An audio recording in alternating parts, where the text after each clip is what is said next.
Hello, good evening, Malti ma'am. Mugdha here from Venture Center.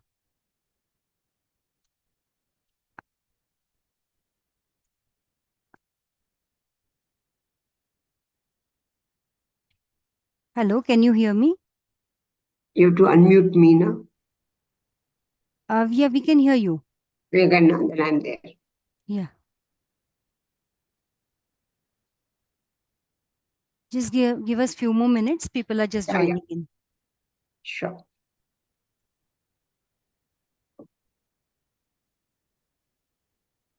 Pradnya, can you make Sir co-host?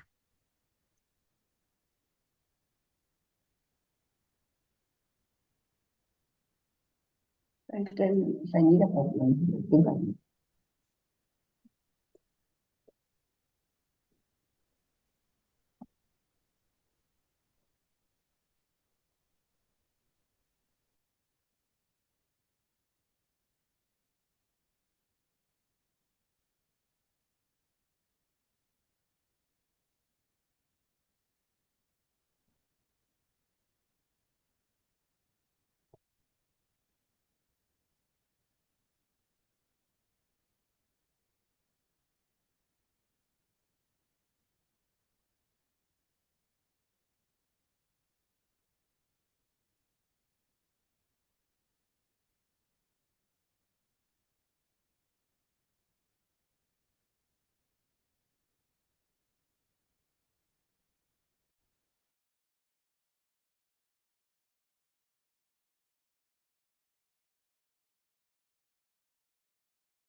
Good afternoon, everyone. We will be waiting for 2 more minutes and then we will begin.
Mugdha, I think we can start. Okay. So good afternoon, everyone. Welcome to the 17th talk in the Only One Theme Talk series, Wave 2. As you all are aware, this series is being hosted by the TechX.in vertical at Venture Center. TechX.in is the technology transfer hub with a focus on facilitating win-win partnerships between academia and industry. To know more about TechX.in, feel free to visit our website www.techx.in or reach out to us at tto@venturecenter.co.in. Moving on to today's topic in this Only One Theme talk series. Today's talk is focused on only cross-border collaborations in biodiversity by Dr. Malti Lakshmi Kumaran. Let me briefly introduce Dr. Malti. Dr. Malti has more than 30 years of experience in the field of biochemistry and molecular biology with an expertise in plant genomics, DNA fingerprinting, and genetic transformation. Dr. Malti serves as an executive director and heads the life science group at the IP division of the Lakshmi Kumaran and Sridharan attorneys. She is a registered patent agent and has been actively engaged in preparing, filing, and prosecuting of patent applications both in India and abroad. Malti ma'am works on pharmaceutical, chemical, and biotechnological patent applications. She advises clients on plant variety protection and registration. She is actively involved in the area of biodiversity and traditional knowledge. Dr. Malti has supervised several PhD students in the area of plant molecular biology. She has more than 100 publications to her credit in various international and Indian journals. With this brief introduction, welcome ma'am to the session and over to you. Thank you, Mukta. Thank you, Premnath. And so can we start here? Yes, ma'am. I will just share my screen.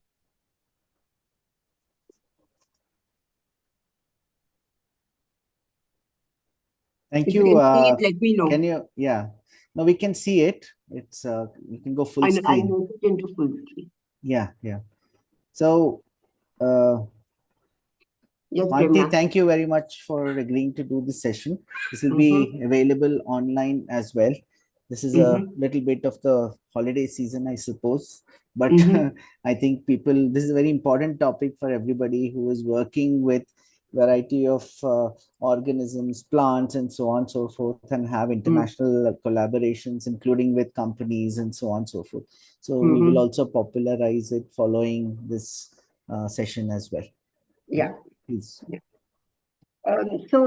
Thank you, Premnath, and also Mugdha and your Venture Center for giving me this opportunity to talk on cross-border collaborations. What are all the compliance that we have to do with the BTA? So it's actually the act is I'm just wondering what happened. The act is new. It has been amended on 1st April 2024. However, the rules and the guidelines are not in place. So what does that mean for us?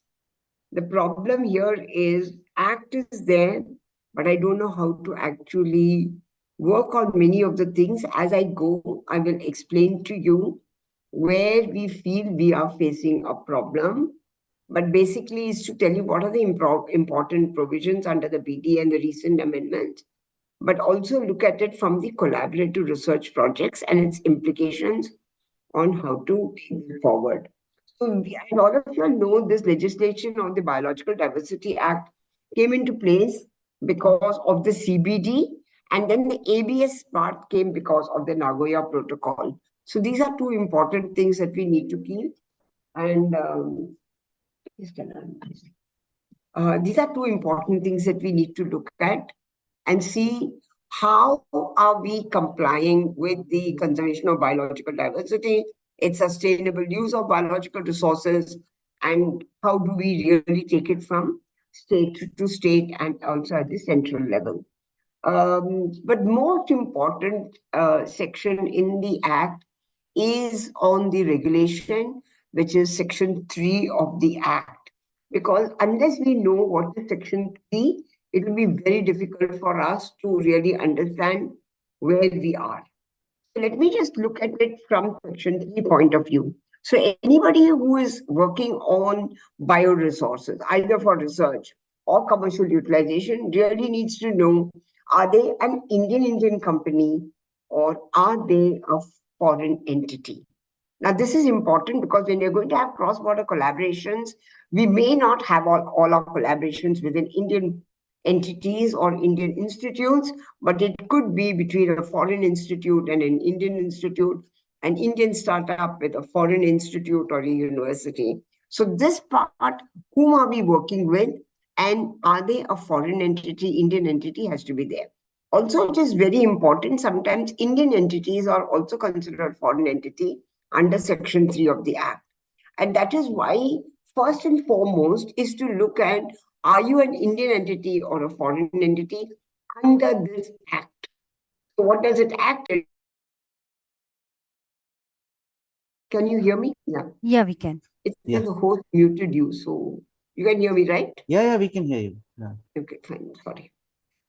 So it's important. I put some things in red.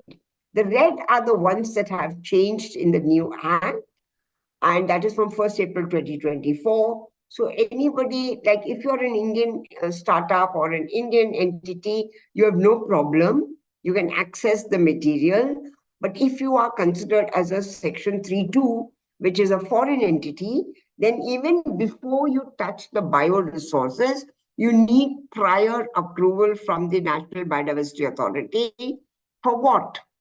For research, or commercial utilization, or biosurvey and bioutilization. So this is very important. Now, if I'm going to use it for my cooking or eating or partying, that is not a problem. It's whether you have approvals from the NBA. But our Indian entities don't have to take prior approval of the NBA for research or commercial utilization. But who is considered a Section 3.2 company?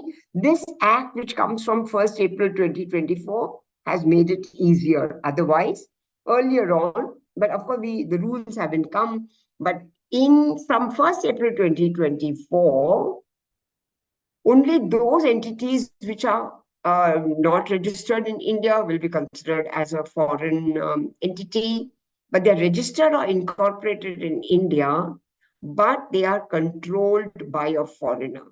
Or even if it is an NRI running a startup, but he's a citizen of India, will also be considered as Section 3.2.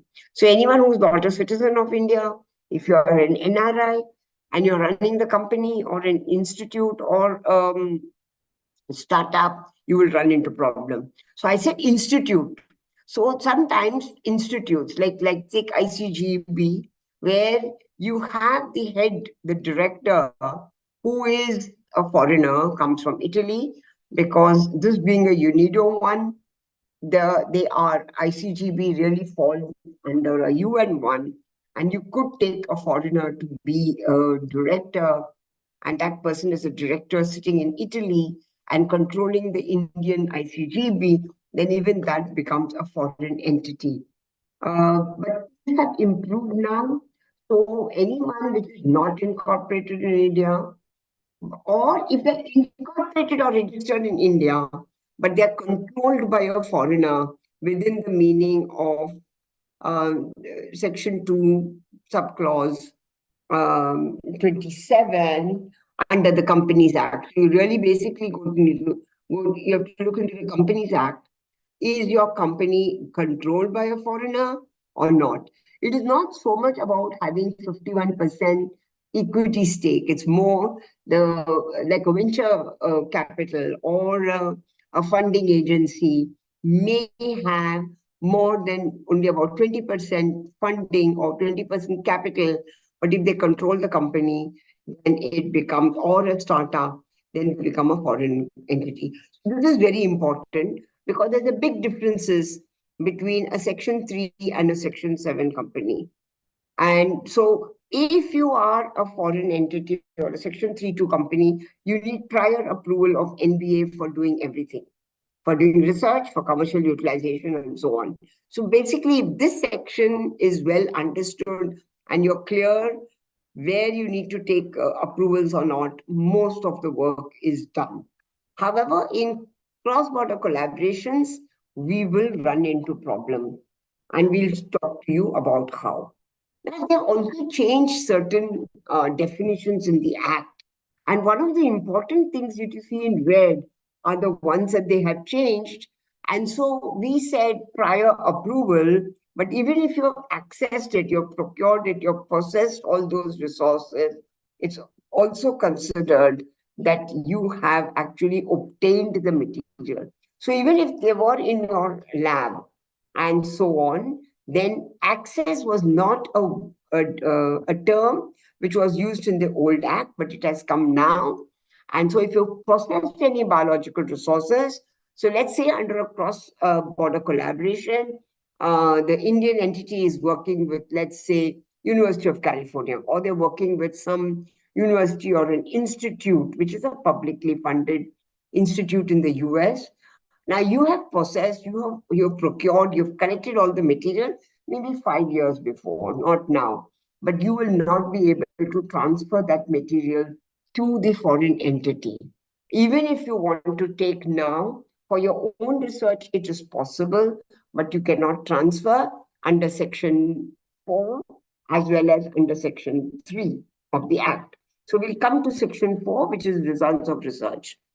In biological resources, so we said all these compliance issues happen with biological resources. So the definition of biological resources is important. It includes plants, animals, microorganisms, or part thereof. It will also include viruses. So that's how it is written. And genetic material and derivatives. So this word derivatives was not there, but it excludes value-added product. And if I look at it, anything which is plant, animal, microorganisms, their parts thereof, and their derivatives, excluding value-added product, will be considered as a biological resource, but it does not include human genetic material. They should have said human genetic sample, but they've been very smart to say this as human genetic material. Now, one of the things that we need to understand here, when you are working on cross-border collaborations, in the Biological Diversity Act, we have defined biological resources, which is much wider. It can be plants, animals, microorganisms, including their genetic material. Whereas in the Nagoya Protocol and in the CBD, they define genetic resources. And genetic resources means something which has a genetic material, which is a genetic hereditary material like DNA, RNA, and so on. So right there, when you are going to collaborate, you will have biological resources. And let's say you're collaborating with somebody in Europe, they will have genetic resources. So there itself, we are not harmonized. And we will say, no, it does not matter whether it has any hereditary material or not. An extract which or an oil, like a soya bean oil, can also be considered as a biological resource, even though it does not have human genetic material.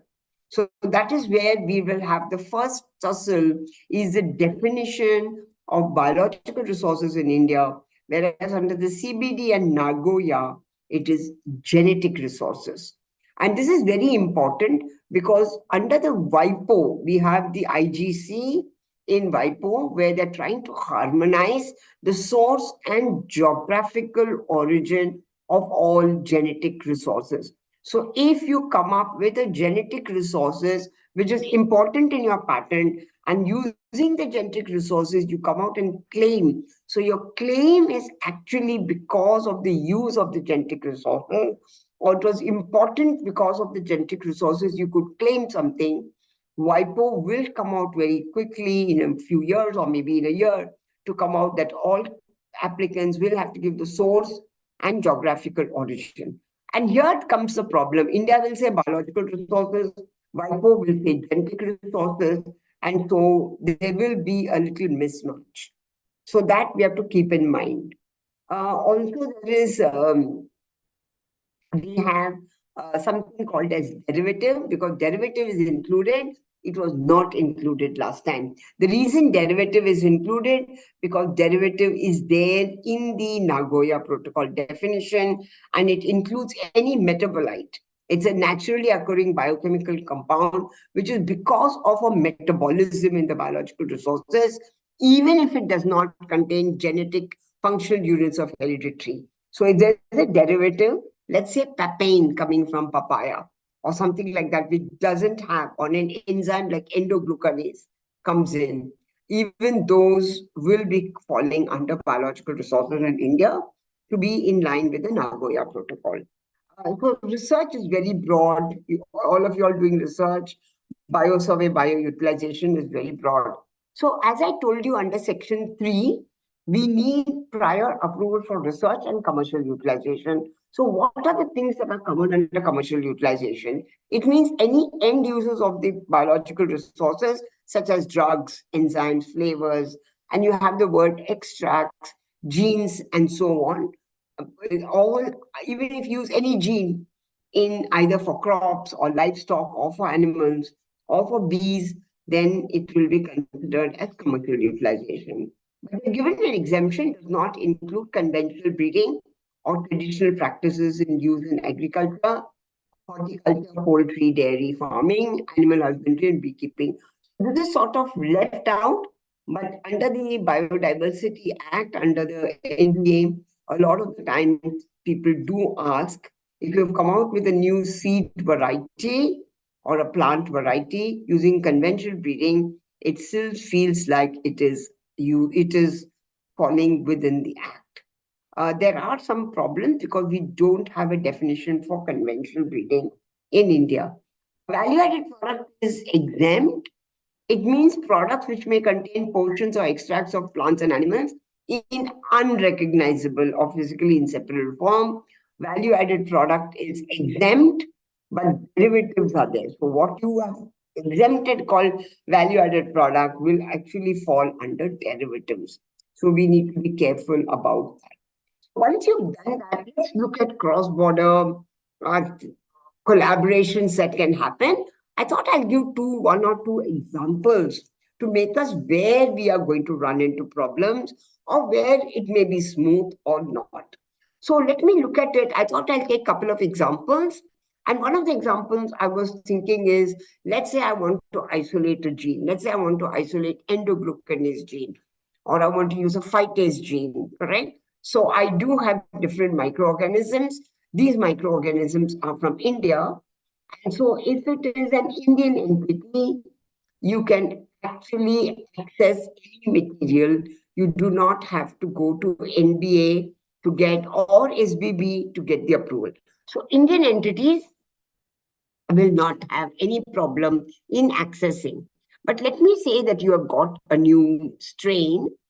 The strain has been sent, or an extract of the strain has been sent to the US, let's say to identify novel genes, or you want to do CRISPR-Cas in the US, and you want to see what are the important genes that I can isolate from the strain or a plant, whatever it is, and that is then used in recombinant DNA technology. So let me say it could be insulin, it could be growth hormone, it could be endoglucanase, it could be any gene which is required, let's say, to convert a waste material to alcohol or to succinic acid and so on.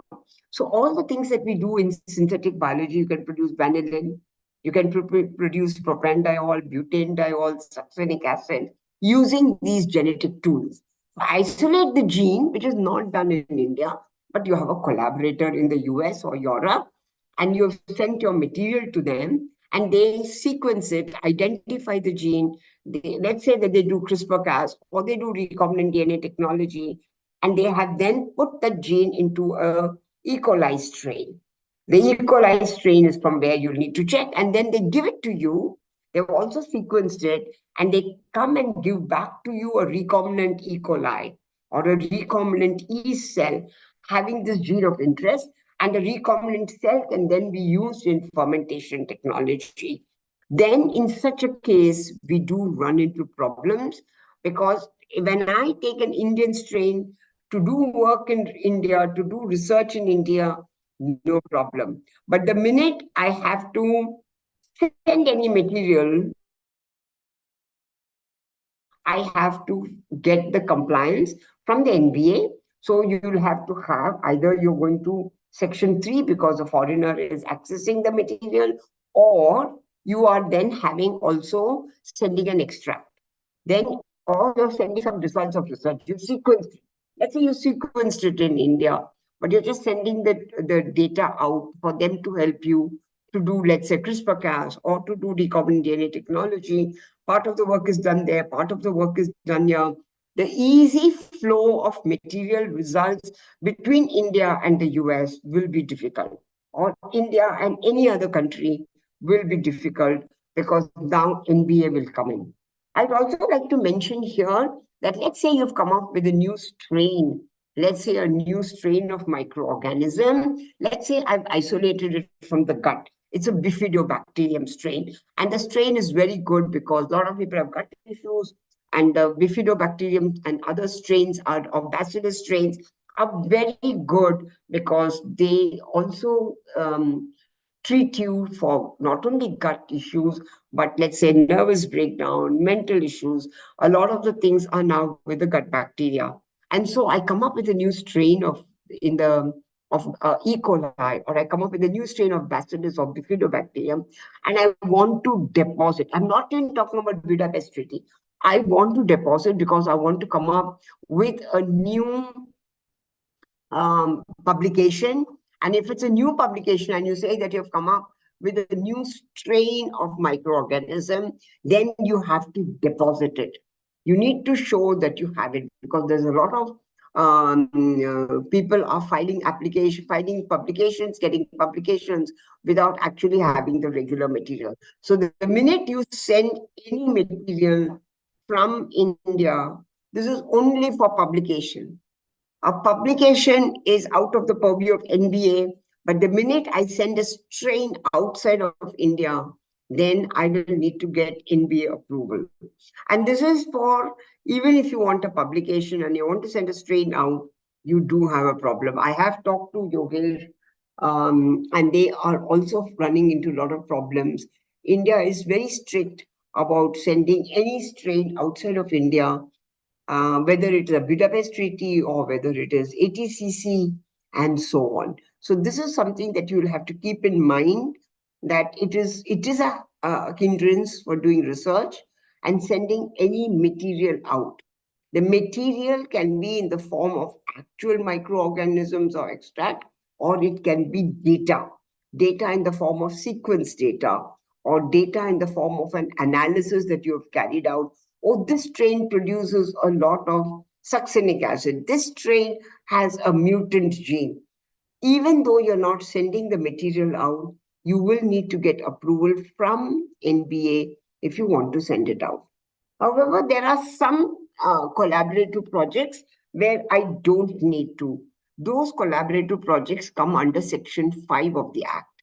What does Section 5 of the Act say? That if there is a collaboration between two institutes, okay, it has to be a collaborative research project, and this collaborative project should be a Government of India sponsored project. And if both the places it's a government projects, and if such things have to come under certain guidelines. So you just cannot say, I have with an Indo-French project, I have NCL has an Indo-French project. That's also government, this is also government. No, even if they're government to government, what it says is they have to conform, these collaborative projects have to conform to the policy guidelines issued by the Government of India. And these collaborative projects have to be approved by the central government. So let's say ICAR wants to work with Cornell University. Then, and it's a collaborative project because you will have transfer of biological resources up and down. Yes, Section 5, there is exemption, but that exemption, to get that exemption, it has to be a central government has to approve this project. It also says conforms to the policy guidelines issued by the central government in this behalf.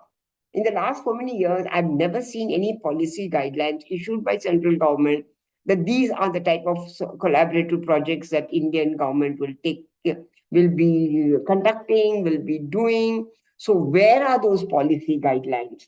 So there is just one guideline that has come, but it doesn't tell what type of projects that have to be involved in it. So we're still looking for more guidelines on what type of guidelines are required, that you can then say those type of projects will be approved. However, even if they have conformed to the policy guidelines, they have to be approved by the central government. So if you do have a collaborative project between two institutes, one in India, one abroad, you will have to go to the central government either Department of Biotechnology, or you'll have to go to Ministry of Agriculture, or you might have to go to ICMR and get those projects approved by the central government. And then only you will get exemption under Section 5. So remember this, first of all, you need to know, because all the foreign institutes will be considered as a foreign entity, and the only exemption you have is a certain collaborative projects will be approved, that is approved by the government of India.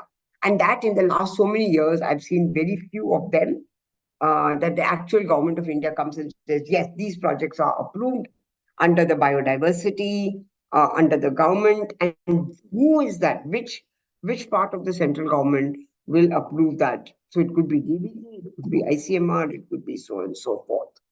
So now let's look at it, that these, just as an example that I'm giving, because today we are living in a global world and things, data keeps moving. You may have put data, you may have sent, you may be doing an EMBL blast or an NCBI blast. Remember, the data has gone out of the country, because the minute you do a blast or you want to apply for a paper or you want to apply for a patent, we do give the sequences in a patent publication or a paper publication. Remember, you are giving all the data out, and we have to be careful about that as well. However, under Section 4 for transfer of research results, publications are exempt. So if you want to publish any material, absolutely no problem. But I told you in the bioresources, if you want to publish, you need to give, and it's a new strain, you need to give the new strain to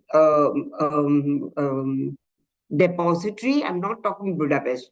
I'm talking about a depository like ATCC, DSM, and that time you will again face an issue, because any material going out of India, you will need to get compliance with the National Biodiversity Authority. Is it okay? Is there any questions? I can go to the next part. So that is why section. I think you can continue. I'll collect all the questions. Okay. Yeah, we'll correct. have a discussion So at the this end. is an important thing, because all of us are doing research, whoever, whether it's a startup, whether it's NCL, whether it's venture center, and publications are exempt, but you cannot transfer any data. Under Section 4, you cannot transfer any results of research outside of India, either in the form of a paper, in the form of anything. Publications, yes, you can get it.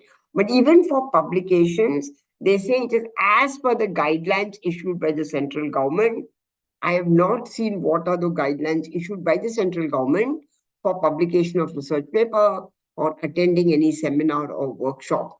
So that we have to be careful, though till today, publications have not been stopped. People have been publishing. So this is where you will have to be very careful. When you have cross-border collaborations, how much of data can go up and down? According to the Biodiversity Authority, no data can go outside of India.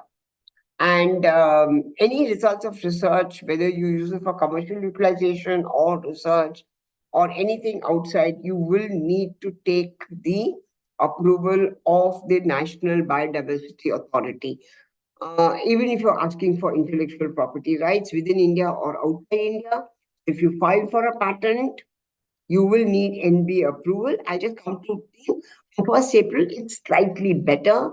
But if you are applying for intellectual property, you'll need prior approval. And when I mean intellectual property, I mean patent.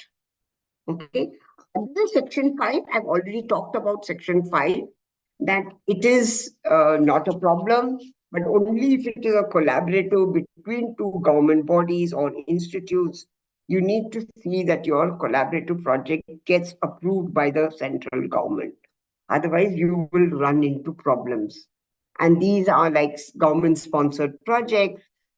You may think it is exempt, but you will have to go to NBA and show that it has been approved by the central government. Another important thing is, when we do research, many times we do end up with a patent. And so again, there is a difference. So when you're doing collaborative projects, you may have two applicants, one from, let's say, from US and one from India, and they are co-applicants because it's a collaborative project. I'm not talking about collaborative projects which are sponsored by the government or done. I'm talking about regular projects where we have collaboration. A lot of the time people send their plasmids out or their DNA out and they sequence it. The information comes back into India. Sometimes you might say, make me these primers, let's use a PCR and so on. So when you do apply for a patent, there's a differentiation between section 3.2 and section 7. So in the collaborative project, so let's say you have one foreign applicant, you have one Indian applicant, then the problem comes quite difficult, because even if you get an exemption under section 5 of the collaborative project, if you apply for a patent, you need to comply with section 6 of the Act.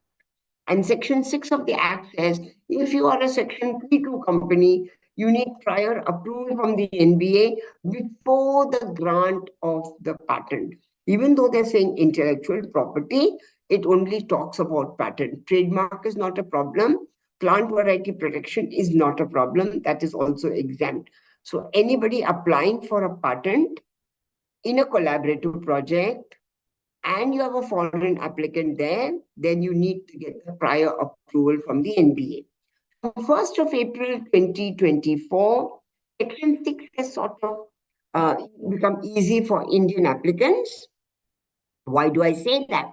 If you are a Section 7 company, that is, you're an Indian company, an Indian institute, and you apply for an intellectual property like a patent, then you only need to register with the NBA. Now, how that registering is going to happen, what forms to be done, we don't have, even though this Act is in place from 1st of April 2024. So many times like CSIR or anybody, a startup, wants to apply for a patent and there are Section 7, because they are not a foreign institute or a foreign entity, you need to register. However, if you're a Section 7 company or an institute or an entity, but you want to commercialize it, and when you want to commercialize it, you will have to get prior approval. So till the grant of a patent for Indian companies, no problem. But if an Indian institute or an Indian entity wants to commercialize, you need to get prior approval of NBA. And the hit here is, if it's a Section 3.2 company, a foreign entity or a foreign institute, when they apply for a patent, before the grant, they need to get prior approval. So here comes the issue between cross-border collaborations. You will be having co-applicants, an Indian applicant, a foreign applicant. Now you will have to comply with Section 6. So the foreign applicant will have to go and get approval. For an Indian applicant, you need to register. But when it is a co-applicant, you will need to get prior approval of NBA before the grant of the intellectual property. Now, one more thing that I said is, when I told you about bioresources, we thought of it as material, that is plants, animals, microbes, derivatives. But when you read Section 6, one of the things that we need to understand, if your invention is based on any research of a bioresource or a research on traditional knowledge, you have to still comply, or any information on the biological resource. So it's not necessarily that you really need to have some bioresources and touch the resources. Anything that you've taken sequence from the net, and the sequencing was part of India's biological resources, and you're using that information to come up with an invention. So let me say I have endoglucanase. Somebody sequenced it from India. I take it from the net and I do my recombinant DNA technology, you will still fall under the net. So don't think biological resources is actually material like DNA, RNA, extract. It also includes information on biological resources, which is accessed from India. That is, the biological resources was from India, but you took information on a biological resource from India, or even if they were deposited in the depositories outside India, or any traditional knowledge associated thereto, you will need to take the prior approval of the NBA. For Section 7, you register. For Section 3.2, which is foreign, you need to get approval. But when you commercialize, you need to take approval of NBA for Section 7. I'm just going to a little different thing. where I'm using, I got my endoglucanase, I have done that, but now I'm coming into a fermentation technology, very similar. Again, it will go back and forth because it's a collaborative project, or there are some scientists in the US, some scientists in India, and we know how data goes back and forth. Many of the data will be kept in a server outside and so on. So in such a case, you need, if you have sent any bacterial strain outside of the United States, you isolate the gene, either you do CRISPR-Cas, you come up, and then you're doing the fermentation in India. So you started with an Indian strain, everything else happened in the US, but your fermentation is in India. Or your fermentation is outside, but then I am doing the product purification in India. So you need to see every time it goes back and forth from India to US, you run into problem. From US to India is not a problem. So remember, every time back and forth, whenever data is also covered, whenever data is going back and forth, because Section 4 of the Act says you cannot transfer results of research to a foreign entity, a foreign institute, or anybody who is covered under Section 3(2). So there could be a lot of institutes or a lot of companies in India which are falling under Section 3(2) because they may be actually controlled by a foreigner or a foreign company, and therefore you need to see where you are, how you're collaborating. So many times I tell people or startups, even before they take funding from anybody or they're collaborating with anyone, I'll say, please check where your bioresources come from. Please check how you have accessed the material, and please keep all your books proper, because this is something which can lead to a lot of problems. So this is just the second part where I've got my recombinant DNA technology and I do a fermentation technology. Again, a recap: when you are a 3(2), which is a foreign entity, and a Section 7 collaborating, that is an Indian entity, you will need to be very careful and toggle. The most important is transfer of research results to a 3(2) company, a Section 7 company under Section 4. An Indian company transferring any results of research, it is not material. Material will come under Section 3. You will need to get the prior approval of the NBA. If you're going to transfer the access BR to a Section 3(2) company, then also you will need NBA approval.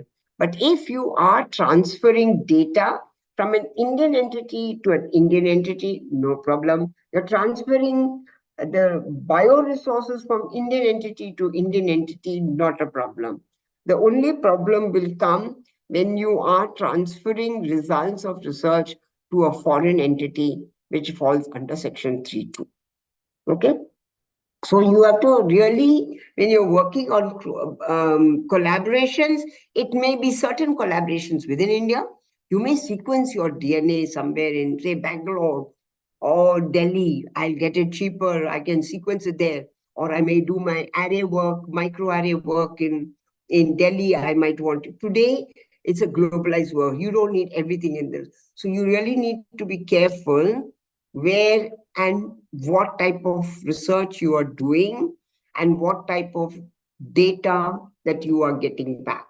And so a lot of contract research that is happening will have to be very careful, because even though they are within in India, but it's a foreign entity and an Indian entity, you need to be very careful about all that. Now on Section 40, because I said, okay, Section 3 is important, 4 for transfer of research results, Section 5 for collaborative projects are exempted, and Section 7 are Indian companies. Oh, all till now we've got it. But there is a Section 40. This is before amendment. I'll show you after amendment.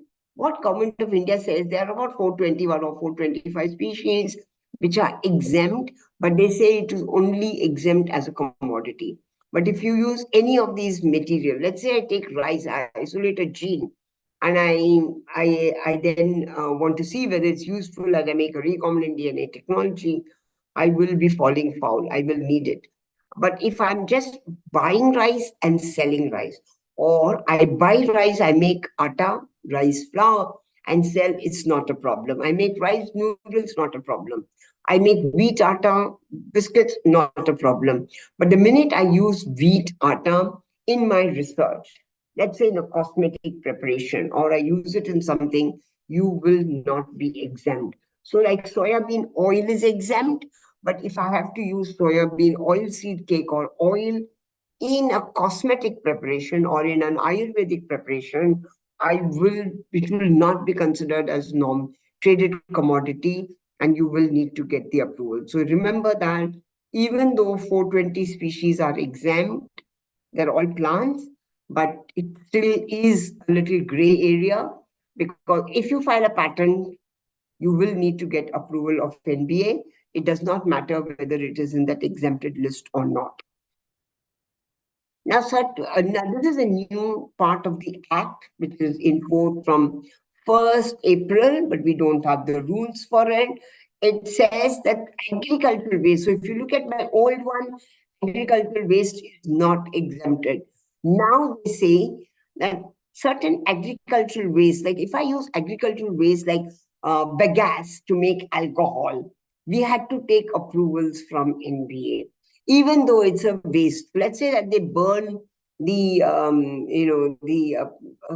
plant residue stocks in Punjab, Haryana. People were taking it and saying, let us put it into a fermenter. Even agricultural waste were considered as a biological resource.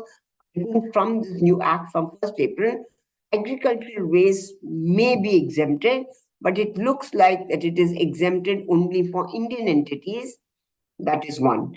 The cultivated medicinal plants and their products may be exempted under Section 7. We have to see the rules, but you need to register as per the regulations. So I don't know how the regulations haven't come, the rules haven't come. So cultivated medicinal plants, which are not from the wild, but they're cultivated, will be exempt.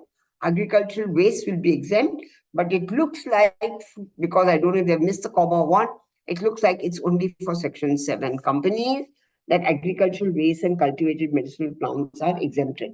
Cultivated medicinal plants are exempted even under Section 7 for Indian entities. However, agricultural plants like wheat and rice are not exempted, but medicinal plants are like. So if I take wheat grass, it's a medicinal plant. I take wheat and do something agriculture, it is not exempt. So there are some gray areas, and we'll see what happens when the rules and regulations come for that.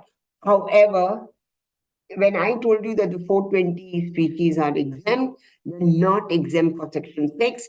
If you use any of it to make a patent, including agricultural waste, you will need to take approvals, or you need to register, including cultivated medicinal plants.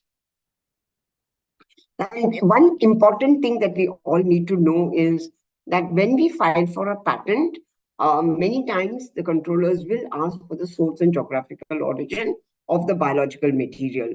And under the WIPO IGC, this may become sort of harmonized across the world. And therefore, it is important that any biological material or bioresources, it could be microbes, it could be plants, it could be animals, it could be bees, it could be so on and so forth, or viruses, you need to have the source and geographical origin. We don't have any definitions. What is source? What is geographical origin? We have no idea.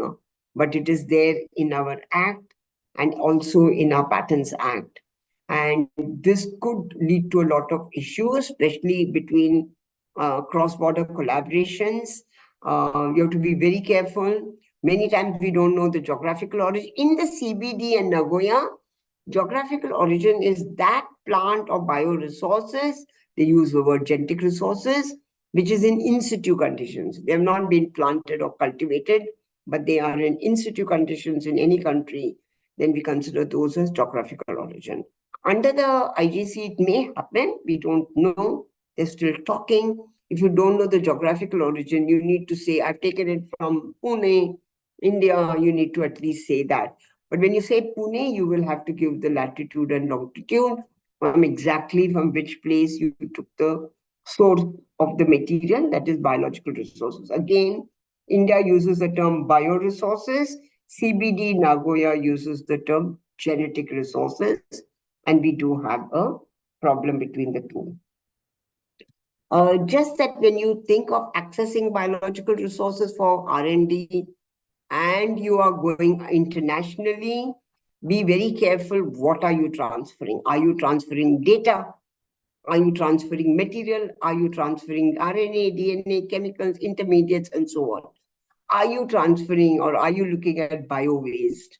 What about the effluent waste from the industry? All these are present, are covered under the National Biodiversity Authority, unless and until we come up with rules saying that waste or agricultural waste is exempt.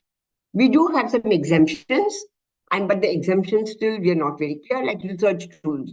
Are insects and pathogens, because you don't make money out of them, but you don't make money out of them. You don't really go and commercialize an insect or a pathogen, but they are there to identify insect-tolerant plant or so on. VAP, which is value-added product, is exempt. Conventional breeding is exempt. We do have ITPGR-FA, which has about 64 species which are exempt, but right now India is only exempting 9. And what are they useful for? Only for conventional breeding and agriculture, for the respect of more for in the case of food security. Because today, if I look at those 64 species which are food crops, they've gone all over the world. And like tomato is not from India, chili is not from India, but black pepper is from India, rice is from India, wheat, potato is not from India. So they said those food security, those 64 species which are important for food security, no country can say it is mine. It should be common across. But if I look at my section 40, it is not coming in there. Even though Nagoya Protocol and even the treaty called as the International Treaty for Plant Genetic Resources for Food and Agriculture exempts it. We don't have. PVP protection is exempt. Human genetic material is exempt. However, if I isolate a microorganism from human, let's say I isolate bifidobacteria from the gut, or I use mycobacterium, I isolate from the human samples, those are not exempt. What is exempt is human genetic material. And so if I use plant as a platform for synthetic biology, of course, I've used it in recombinant, in E. coli, yeast, and so on. But today people are going a lot is, can I isolate certain chemicals which are there? Let me take, for example, artemisinin could be, or phytotoxin, Taxol, colchicine, and so on. They are produced in plants, but they're in such small amount that can I use plant as a platform to have higher expression of these genes? They're not one gene. There may be 8 genes. There may be some intermediates. Can I use plant as a bioresource for producing these chemicals? Then will the NBA be involved? Yes, because we're using plant as a platform, even though the chemical must be a pure chemical and so on. Like, let's take aspirin. Today aspirin is produced completely not from plants. It can be produced from synthetically, but anything that you use as plant as a platform, you will need to go, and very careful you need to be. I take an Indian plant, I send it to the US for gene sequencing, identify the gene, maybe we do CRISPR-Cas outside, then it comes to India back for checking and trial purposes, and then I come up with the molecule which I can isolate from the plants. Or I'm thinking of a plant which is having higher oleic acid. Or I come up with a microorganism which will be a very good nitrogen fixing bacteria. Then many times these are cross collaborations, cross-border collaborations, and you really need to be careful, keep your books in proper way to know exactly what got transferred, what happened. Unless and until they are collaborative projects under Section 5, we may not have a problem, but of course the hitch is to get it approved from the central government. I think with this, I will stop. And if there are other questions, I'll be happy to take it. Thank you. Yeah, can you hear because me? I thought I will leave some time for. Sure, Should I sure. stop sharing my thing? No, I think you can keep it for a moment so that Okay, in fine. case you need to refer back to Okay. anything. There was a question, I'll take that first, but I have a few which I wanted to discuss, right? One was Yes. around if you have a foreign research student doing research in an Indian institute, right? Hmm. What are the issues? I think can the student file in their own country or not is one question, but are there any other considerations, file patterns and so on in other countries? Yeah. So there are. Sorry, we couldn't hear you. Hello, can you hear me? Yeah, now better. Yeah. So we lost you in between suddenly. Yeah. Student, remember this. I know we worked with ICGB. They also had to run into problems. Can you hear me, Prem? Yeah, we can hear you. Yeah. Yeah. They ran into problems because everybody is an Indian. Department of Biotechnology gives them the funding. But if you have a foreign student working on Indian bioresources, you will run into problems sometime or the other. As long as you're just doing research, you don't file a patent, absolutely no problem. But the minute you publish something, let's say that they've taken neem and they've done a sequencing of something and they've identified a gene, or they've identified using PCR that you can differentiate 2 different names or 10 different names, and they're doing any research, if they touch any bioresources, then you run into problem. The student will have, because it says no person. If I look at section 3, it doesn't say institute, it says no person. So I can go back to section 3 and it says no person. So if I read section 3, it says no person. So a person who is not a citizen of India is also falling under section 3(2). So let us consider he is a student. So if he is a Not a student citizen handling of. it, then you would just say that they should take permissions, right? Yes, under this act, yes. Yeah. It is right. Okay. Even if that person is not going to take any samples out or anything like that, person. No, I mean, now nobody has gone. I've not seen any case like that. But if they're using any Indian bioresource, you should be careful. Because what has happened is it's been many people who come, do some exploration in India, take the material and go. And there have been some cases. So we have to be very careful that they don't take any material and go. But under the act, no person who's let's say, not a citizen of India, they have to get prior approval of NBA to do research on anything to do with bioresources of India. Okay. So there's a question from Vidya, which asks, starting today for the next 10 days, WIPO members seem to be in discussion on genetic resources. Can you share any matter that will impact India and our regulations? So that's what I think I kept talking to you all today when I said there's a WIPO IGC, which is started from the 13th of May for 2 weeks, where the question is going to be called as it is called IGC. And what it actually says is that anybody drafting or filing a patent application, it has nothing to do with anything else. Anybody filing or drafting a patent application and your invention as claimed is based on a bioresource. Let's say I've come up with an extract of aloe vera and I put it into a cosmetic product, then you're using the aloe vera and it is claiming for it. So they've made it very claimed. In India, it does not say claimed. So it says claimed, and your claim is based on the genetic resources, then you need to give the source and geographical origin. And this is what is being discussed in WIPO next week.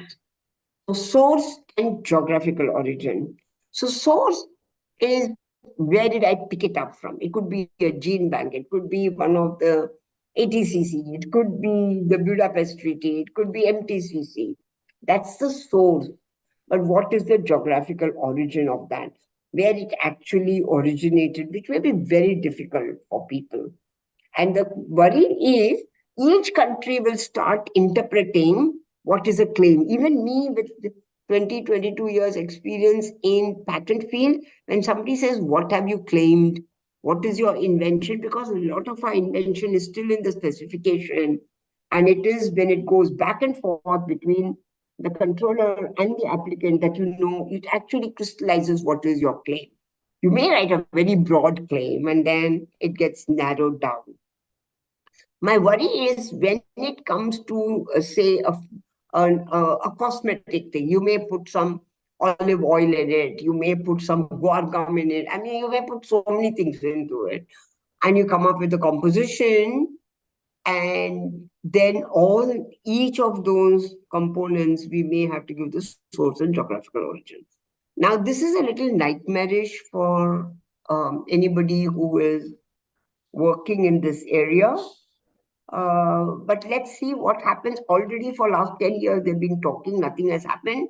But this will be the final talks. And I worry that each country now, India will say, they are going to say genetic resources, India is going to say bioresources. They are going to say claimed, India is going to say, no, it doesn't matter. Anywhere it is there in the specification, you please give. So one of our people used E. coli for recombinant DNA technology. They said, tell me where the E. coli came. Oh, I bought it from there. No, where is the source and geographical origin? This is going to be a nightmare for a lot of people. But countries like India, Brazil, they feel that a lot of the plant material or bio, and for that, they would like to have they would like to have some say. And if we know the source and geographical origin, then ABS would go to that country. Sure. There's a feedback form that has been put up in the chat. Please fill it up. We appreciate your inputs. In the meantime, while we are asking more questions as well. So I thought I would request you to comment on how things will shape up for a few sectors. So for example, if somebody is working on alternative proteins from plant sources, right? And there's a company which has to now supply to, say, some company in the US from India, right? How would things work out in terms of NBA? What can they do and what are the best practice for them? Yeah, so first and foremost, as I told you, we need to look at if they've done it completely in a genetic way or they're just isolating. But let us say that they're using recombinant DNA technology. I don't know. So we need to look at the research part. So let's say first that just simple natural resources. Isolation, correct? Let's say whey protein, correct? Yeah. Then let's say, then it is a problem because they will have to take, they're commercially utilizing Indian bioresources. And if I tell you, we've had problems where people have used milk from cows and they said, no, cow is a bioresource. So when the milk comes out, that's a bioresource. And if people are using it, if you drink milk and so on, we're not having a problem. The minute you commercialize something, we are running into problem. So the question that really comes is, either they should have a list which says milk and its products are a commodity which you eat every day. That means, people are selling whey protein in India. Do they have to pay? Till today, I don't see anybody making a payment for that. Because one of the things that we can fall back on, it is a commodity which is being used by humans as a food item. And there we may be able to get an exemption. Yeah. But we'll have to look at it a little more. Have they used anything else in the Indian bioresource? Yeah. Interesting, because just recently I saw Amol is now selling in the US. So it'll be interesting to see what they do. Okay. But what about, say, for example, a consortium of bacteria, okay, which is used for, say, production bioremediation. Bioremediation. And this has to be now done in Africa. Okay. What will happen in that case? An Indian company has a consortium which is uses for bioremediation or for some bioprocessing, and now it has to do it in Africa. What is the Yeah. mechanism? How So would they go about it? Yeah, one is you can actually export anything, correct? You can export a lot of things. Only thing is when it becomes a microorganism, so this is a little issue. When I give you the consortium of having 1, 2, 3, let's say 3 microorganisms, and I give it in a powder form, I put it with everything and give it to you. They have to spray it, say in Africa or somewhere like that, where there's an oil spill. Anybody can take that and make it themselves, correct? There's nothing to stop people. So that is why if you look at WIPO and everywhere, they said genetic resources. In India, if you have to send any microorganism outside of India, either for the Budapest Treaty or even to ATCC, any microorganism coming out of India going abroad, you will need permission from NBA. So let me give you an example. People are using a lot of microorganisms to produce a chemical, okay? So let's say even that microorganism, if you do, or a gut bacteria type of microorganism, any microorganism, the example that you gave of consortium, you will need prior approval of the NBA. Now, that doesn't mean that people haven't done it. People have done it. So if you want strictly by the law, they will need to take permission from India, NBA, and whatever money that they make, 0.5% of that has to come back to NBA. And if that microorganism was from Pune, then that part of that ABS will go to Pune. That is the SBB in Pune. Mm-hmm. Okay. I suppose there was also this point you made about derivatives and value-added products, right? Can you define Yes. that a little bit better in terms of, let's with examples. For example, if I take a plant, a plant product like pulses, right?